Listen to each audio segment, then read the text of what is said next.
मूळचे धाराशिव इथले शांताराम बोराडे कुटुंबीय गेल्या काही वर्षांपासून आर के नगर सोसायटीमध्ये भाड्यानं राहत आहेत. आकाश बोराडे हा युवक आईवडिलांसोबत राहत होता. आकाशनं एका महाविद्यालयात MBAच्या अंतिम वर्षाची परीक्षा दिली होती. त्याची कॅम्पस इंटरव्ह्यूमधून एका मॉलमध्ये व्यवस्थापक म्हणून निवड झाली होती. मात्र गेल्या काही दिवसांपासून तो तणावाखाली होता. गुरुवारी रात्री त्यानं स्वतःच्या बेडरूममध्ये फॅनला गळफास लावून घेऊन आत्महत्या केली. आत्महत्येपूर्वी आकाशनं 4 पानी सुसाईड नोट लिहून मित्राच्या त्रासाला कंटाळून आपण आत्महत्या करत असल्याचं नमूद केलंय. दरम्यान आज आकाशचा भाऊ विनायक बोराडे यानं दिलेल्या फिर्यादीवरून मयत आकाश आणि जुना बुधवार पेठेत राहणारा ओंकार सुनील सावंत हे दोघे गेल्या 2 वर्षांपासून रिलेशनशिपमध्ये होते.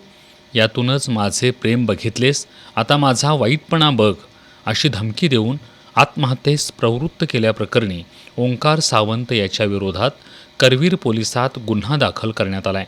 आज दुपारी करवीर पोलिसांनी आकाशच्या आत्महत्येस कारणीभूत असल्याप्रकरणी जुना बुधवारपेठ इथल्या संशयित ओंकार सुनील सावंत याला ताब्यात घेतला असून उद्या त्याला न्यायालयात हजर केलं जाणार आहे.